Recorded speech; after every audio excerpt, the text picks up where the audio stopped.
وادی رضا کی کوہ ہمالا رضا کا گئے اور جس سمت دیکھیے وہ علاقہ رضا کا گئے. بسم اللہ الرحمن الرحیم. الحمد للہ رب العالمین والصلاة والسلام علی سید المرسلین وعلی آلہ واصحابہ اجمعین. اما بعد فاعوذ باللہ من الشیطان الرجیم. بسم اللہ الرحمن الرحیم. ما آتاکم الرسول فخذوه وما نهاکم عنہ فانتہوا.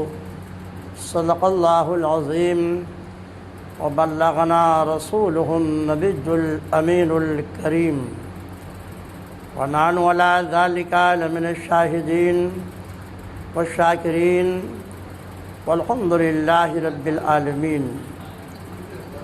معزز سامعین، نوجوان دوستو، عزیز بچوں، آئیے پہلے مورات مل کر آقائے دو جہاں، شہنشاہ کون و مکان، رحمت عالم، روحی فدا صلی اللہ علیہ وسلم کی بارگاہ ناز میں ہدیہ درود و سلام پیش کر لیں. اللہم صلی علی سیدنا و نبینا مولانا محمد کما تحب ترضا بأن تصلی علیہ.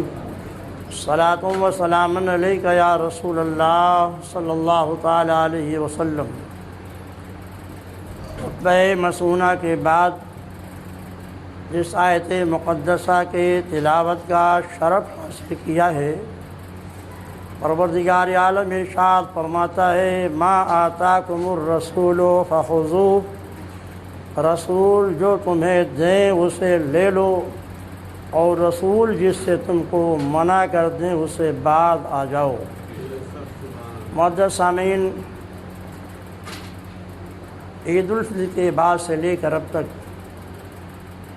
علماء اہل سنت کی جو تنظیم ہے، جس نے بہت سختی سے ان نکاحوں کا بائیکاٹ کر رکھا ہے جن نکاحوں میں ناجائز امور کا ارتکاب ہوتا ہے، ڈی جے بجتا ہے یا رقص و سرور ہوتا ہے یا آتش بازی ہوتی ہے. الحمدللہ نہایت سختی سے ہمارے علماء اس پر عمل کر رہے ہیں، اور نہ صرف شہر بلکہ مضافات شہر سے جو ہماری تنظیم ہے مسلسل علماء کے رابطے میں ہے، اور ان تمام نکاحوں کا علماء بائیکاٹ کر رہے ہیں جہاں پر ناجائز امور کا علی الاعلانیہ ارتکاب کیا جاتا ہے. مجھے بھی چند محبین کے نکاحوں میں شامل ہونے کا موقع ملا، لیکن یہ دیکھ کر خوشی ہوئی کہ وہاں کوئی بھی ناجائز کام دیکھنے میں نظر نہیں آیا. نہ تو آتش بازی ہوئی، نہ ویڈیوگرافی ہوئی، اور نہ ہی ڈی جے بجا. ابھی کرشنا کے قریب سے ایک لڑکے والوں کا فون آیا جس پر لڑکی والوں نے یہ کہا کہ بھئی ہمارے یہاں کوئی عالم نکاح نہیں پڑھانے آئے گا مگر آپ ڈی جے لے کر کے آئیں گے. لڑکے والے بضد ہو گئے، ہم تو ڈی جے لے کر ضرور آئیں گے. لڑکی والے سب سنی صحیح العقیدہ تھے، وہ فوراً میرے پاس آئے، کہا کہ صورت حال یہ ہے. میں نے لڑکے والوں سے گفتگو کی، ان کو سمجھایا گیا یہ ساز ناجائز ہے. وہ مان گئے، اور انہوں نے یہ کہا کہ حضرت ہم ڈی جی میں ساز یا کوئی گانا یا کچھ نہیں بجائیں گے سوائے اس کے کہ نعت شریف پڑھتے ہوئے ہم لوگ نکاح کی جگہ تک پہنچیں گے. اس میں کوئی حرج نہیں. آپ لاؤڈ اسپیکر پر نعت سنتے رہتے ہیں، مائک پر آپ نعت سنتے ہیں، قرات سنتے ہیں، یہ اچھی بات ہے۔ اگر بارات کے ساتھ لوگ نعت پڑھتے بھی آئیں اور اس کے ساتھ نہ بجے تو شریعت میں اس کی گنجائش ہے۔ عرض یہ کرنا ہے کہ بے پناہ مسرت ہے ان مسلمانوں سے کہ جنہوں نے علماء کی اس بات پر لبیک کہا ہے اور شادیوں میں ناجائز امور کا ارتکاب تقریباً 80% بند ہو گیا ہے۔ اور آپ بھی سن رہے ہوں گے، ورنہ اتنے شادی گھر کریلی میں تھے 9 بجے رات کے بعد سے لے کر 1 بجے رات تک پٹاخے اور آتش بازی ہی سنتے رہتے تھے آپ۔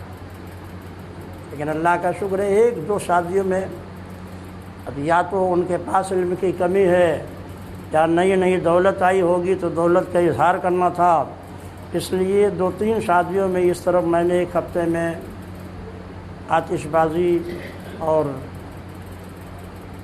گاجے باجے آئے، ورنہ ہمارے جے آشیانہ میں بھی کریلی میں بھی متعدد شادیاں ہوئی، لیکن بہت سادی بارات گئی۔ کھانے پینے میں بھی اس بات کا لحاظ رکھا گیا کہ ناجائز امور کا ارتکاب نہ کیا جائے۔ یہ بہت خوشی کی بات ہے۔ پروردگار عالم مزید مسلمانوں کو سنت کے مطابق نکاح کرنے کی توفیق عطا فرمائے۔ معزز سامعین، اب یہ شادیوں کا دور ہے، ولیمے کا دور ہے، تو شادی ولیمے میں بار بار کچھ مسائل پوچھے جاتے ہیں، اس لیے ان کا اظہار آپ کے سامنے کرنا ضروری ہے۔ پہلی بات تو یہ ہے کہ کچھ باتیں ایسی ہیں جو شریعت کے خلاف ہیں، مگر لوگوں نے اس کو ایسا سمجھ رکھا ہے کہ جیسے یہی شریعت ہے۔ ابھی ایک صاحب کے وائف کا انتقال ہو گیا، ان کے گھر کی ساری عورتوں نے نہ انہیں چہرہ دیکھنے دیا، نہ انہیں کندھا لینے دیا، نہ ان کو قبر میں اترنے دیا۔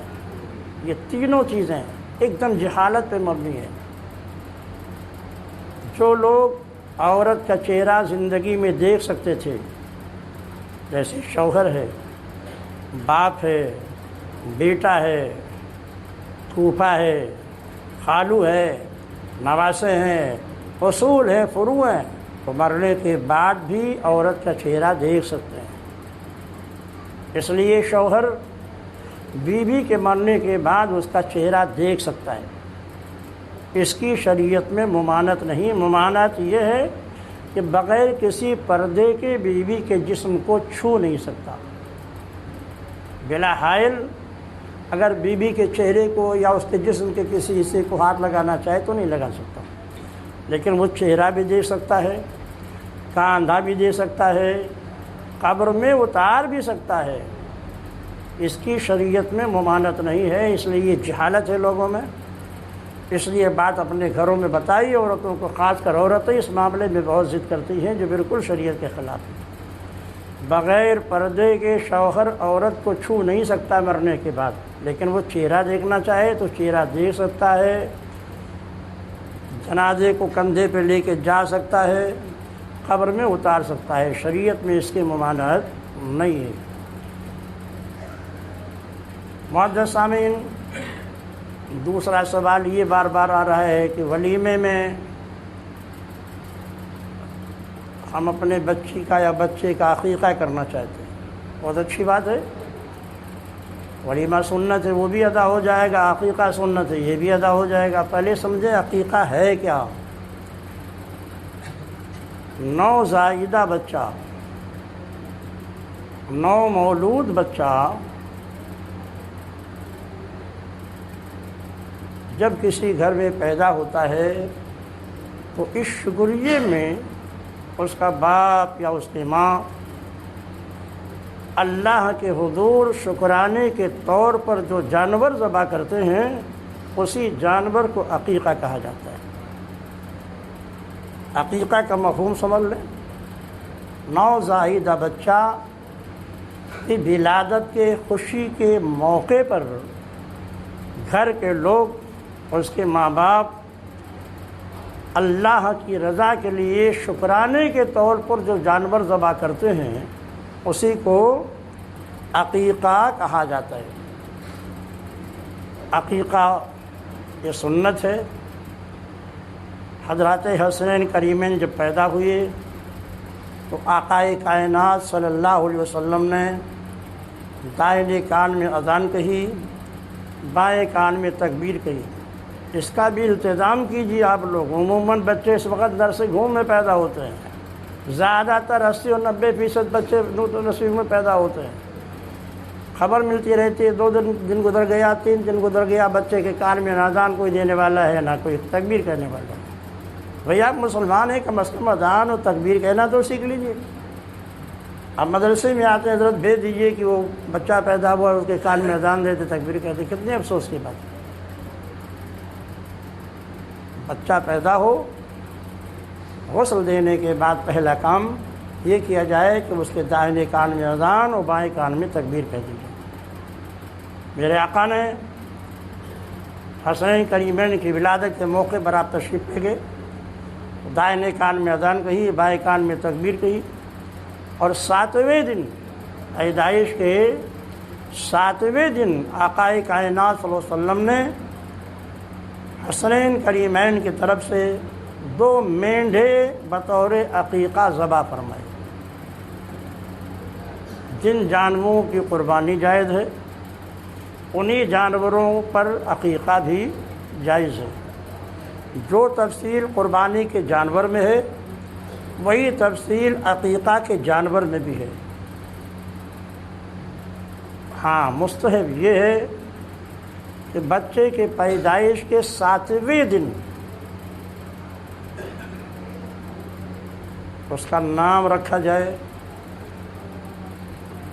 اور اس کے سر کے بال جو پیٹ کے ہیں انہیں اتارا جائے اور جانور ذبح کیا جائے۔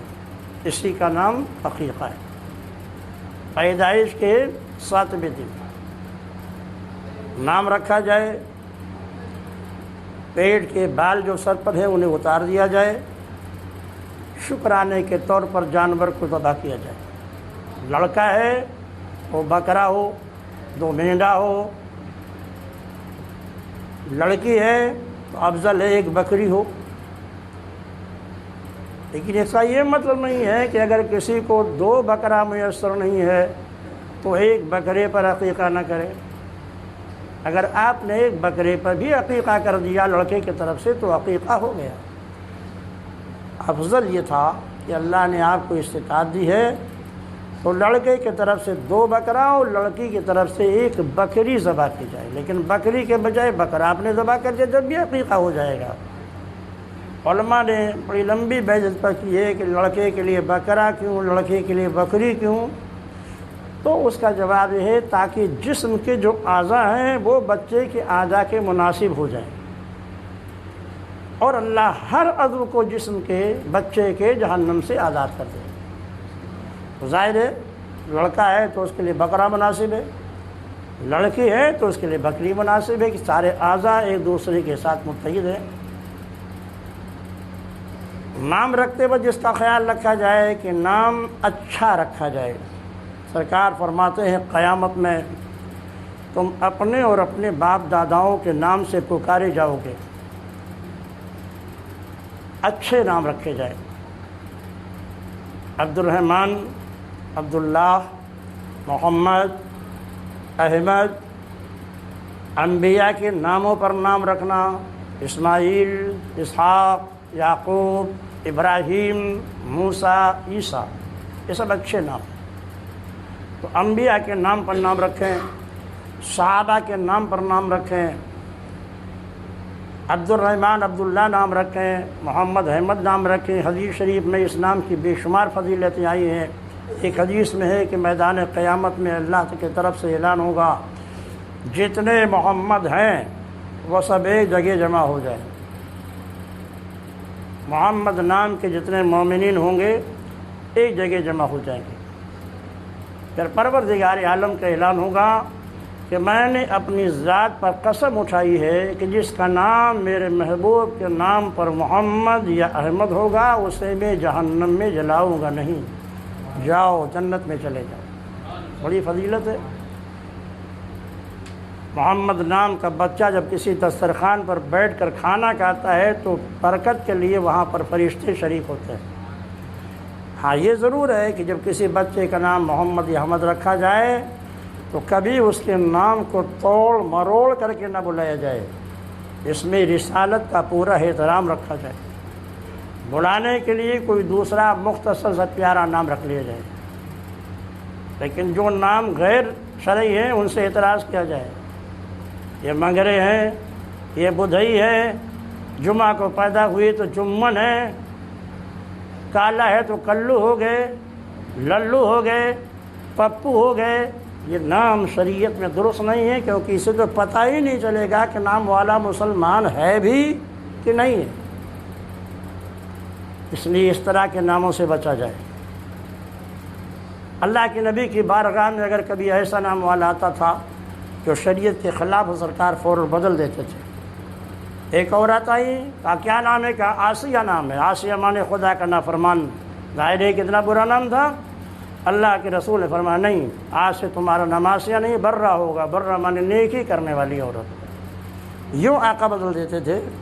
اس لیے بچوں کا نام رکھنے کے بعد اس بات کا خیال رکھا جائے، نام کا اثر ذات پہ پڑتا ہے۔ الاسماء تتنزل من السماء۔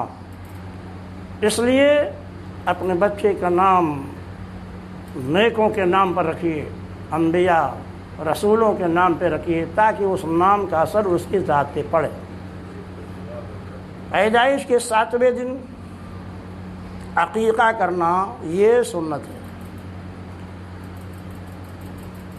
اگر آپ 7ویں دن نہیں کر سکے تو 14ویں دن کر لیجئے، 14ویں دن نہیں کر سکے 21ویں دن کر لیجئے، 21ویں دن نہیں کر سکے تو زندگی میں جب چاہیں آپ کریں۔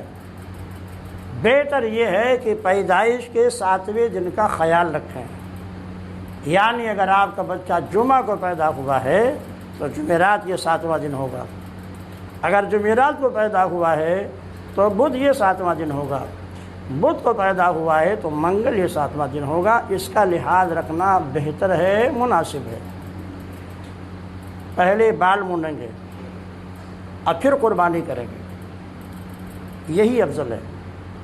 جو بال اترے پیٹ کا، اللہ کے نبی نے حضرت حسنین کریمین کے بالوں کو اتارا تو اس کے وزن کے مطابق چاندی آپ نے صدقہ کیا۔ اللہ نے آپ کو توفیق دی ہے۔ پیٹ کا بال 7ویں دن اترے گا تو ہوگا ہی کتنا، مختصر سا ہوتا ہے، اس کے وزن کے مطابق سونا یا چاندی جو اللہ آپ کو توفیق دے، غرب و مساکین پہ صدقہ کر دیجیے۔ عقیقہ کرنے کا فائدہ کیا ہے آپ کو؟ دنیا میں کیا فائدہ ہوگا، آخرت میں کیا فائدہ ہوگا؟ دنیا میں یہ فائدہ ہے کہ جب بچے کا عقیقہ ہو جاتا ہے تو اس کی نشو و نما اور پرورش میں کمال پیدا ہوتا ہے، بہت سارے انعام، مصائب اور بیماریوں سے پروردگار عالم اسے بچا دیتا ہے۔ یہ دنیاوی کا فائدہ ہے۔ آخرت میں یہ فائدہ ہوا کہ اگر وہ بچہ جس کا عقیقہ ہو چکا تھا، خدا نخواستہ زندگی نے وفا نہیں کی اور اس کا وصال ہو گیا، تو کل میدان قیامت میں اللہ کی بارگاہ میں حاضر ہو کر وہ اپنے ماں باپ کو جنت میں لے کے جائے گا۔ آخرت کے یہ فائدہ ہے اور دنیا کے یہ فائدہ ہے کہ اس کا نشو و نما کمال تک ہوگا، پہنچے گا۔ اگر 7ویں دن سے پہلے بچے کا انتقال ہو گیا تو عقیقہ ہو یا نہ ہو، ہر صورت میں قیامت کے دن وہ اپنے ماں باپ کی شفاعت کرے گا، کیونکہ ابھی عقیقے کا وقت آیا ہی نہیں اور بچے کا انتقال ہو گیا۔ عقیقے کا وقت 7واں دن ہے، اس سے پہلے اگر بچہ مر جاتا اور عقیقہ نہیں ہوا تو وہ بچہ بھی قیامت میں اپنے ماں باپ کی شفاعت کرے گا۔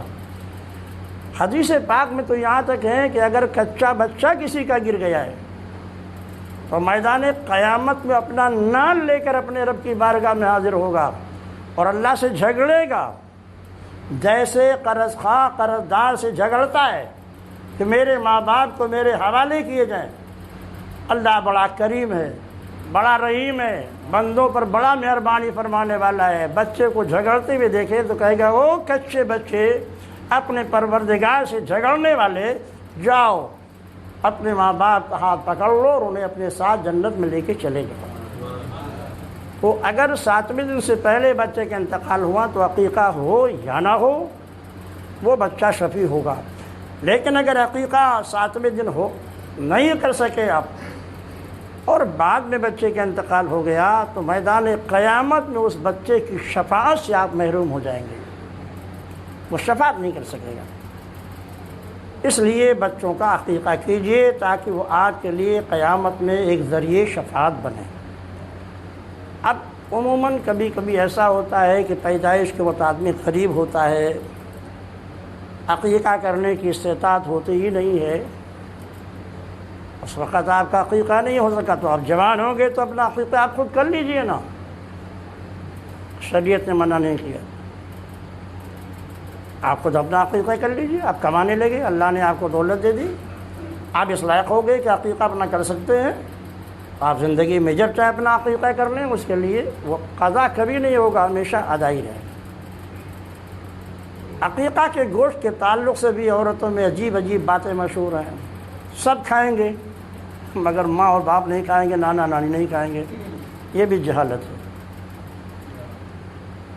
شریعت نے کہیں منع نہیں کیا۔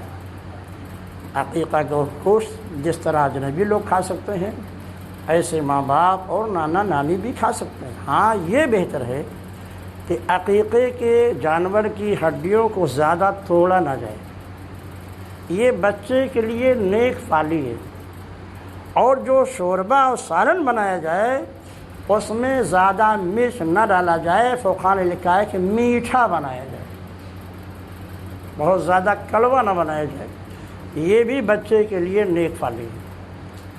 عقیقے کے جانور کے گوشت کے 3 حصے کیے جائیں، یہ افضل ہے، جیسے قربانی میں ہے